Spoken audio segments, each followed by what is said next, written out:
docteur Mamadou Ousseynou Sakho donc secrétaire général du ministère de l'élevage et des productions animales donc maa ngi sant yàlla bi tey jii ministre bi désigné ma ñëw teewal ko ci formation bu importante bi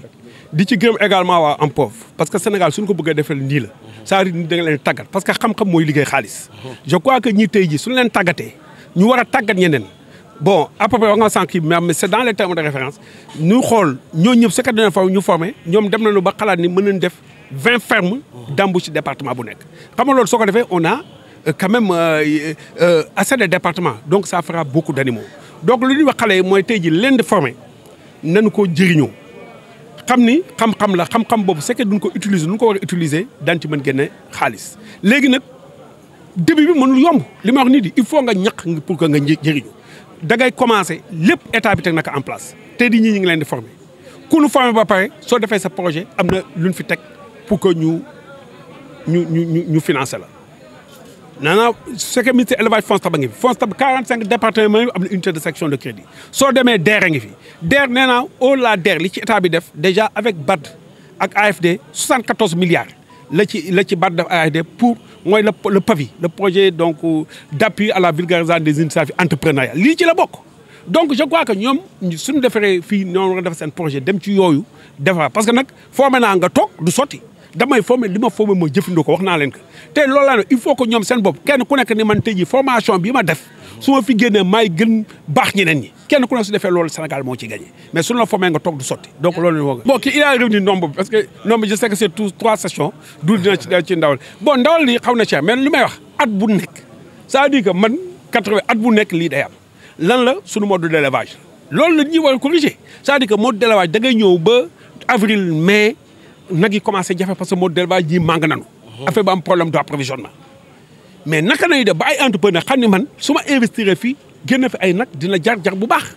donc loolu lu bëgg nit yi di def comme li ma wax nag loolu yëpp outils yi am na xëy na manque d'organisation affaire yooyu moom moo tax tey ji organisation benn AMPOV pour man am na rôle bu rëy lu mu ci te lii ci lay dooree naka na ba booy tey ñu former leen formation bi ñu dem ci xam-xam lépp daan leen ko parce que ñi leen di former ak xam naa leen bu baax ay nit d'expérience la du ay expérience su livre doon am du am expérience li boole ak expérience de terrain ay nit yu ay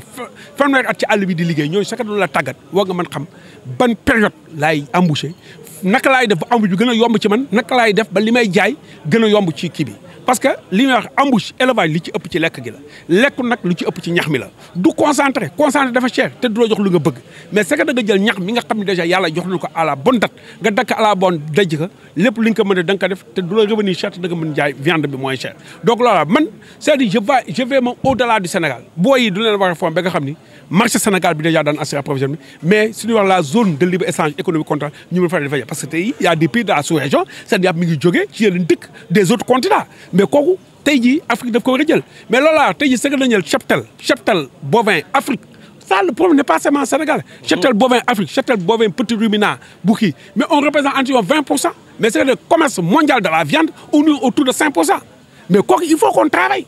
donc c'est pas un problème sénégalais c'est un problème africain il faut qu'on travaille qu'on oriente pour cela nag du nekk des éleveurs qui vont vendre leurs animaux au gré de leurs besoins mais ça veut dire qu'ils disent que j'ai un marché à fournir je vais fournir cela c'est ce que les autres font il faut qu'on y arrive xam nga loolu laa ko dama ni que tabaski moom ñu ngi ciy dem parce que li am Sénégal du question du ñu ñàkk sax ay xar mais question nit yi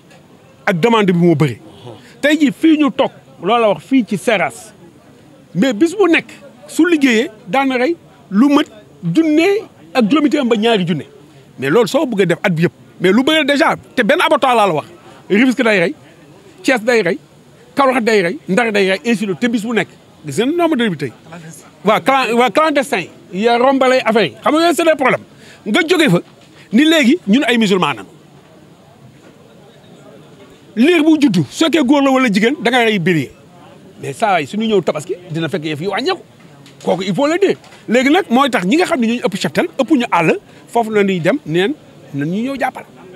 donc moo tax ñuy dem Mali dem Mauritanie affaire yu dugg Mali am na ay tension mais ñu ngi ciy liggéey ak organisation yi fexe vraiment commencé na sa dugg mais naka dañ koy accélérer ba fii ak tabaski vraiment ñu am lu gën mais c'est que ñu xool comparé li duggoon daa au même rythme on n'a pas encore de souci mais war nañ ko gën a liggéey donc ñu ngi ci woo organisation yi parce que ñoom am na ay confédération pour que gars yi gën ci liggéey gën a yombal transit bi parce que ñoom ils ont assez de moutons parce que Mali li ñuy wax ça veut dire que du sax mais plaque tournante commerce bétail bi la parce que dafa am relation ak Mauritanie am relation ak Niger am relation ak Burkina ainsi de suite donc moom waaw donc moom moo ñu war a centré ñun te aussi suñu année lu ñuy centré lu jëm yi kii moom a gën a xam li jëm yi Gambie li jëm yi Guinée Bissau li jëm yi ay yëpp fi lay jàll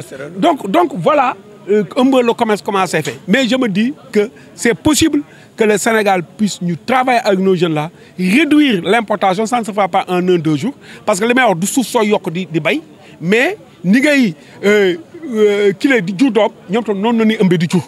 donc loolu moom mooy problème bi donc naka nañuy def ba wàññi ndeetal gi ci jur gi naka nañuy def ba gën a mën a produire naka nañuy mën a def loolaa moom moo ñu mën a fekk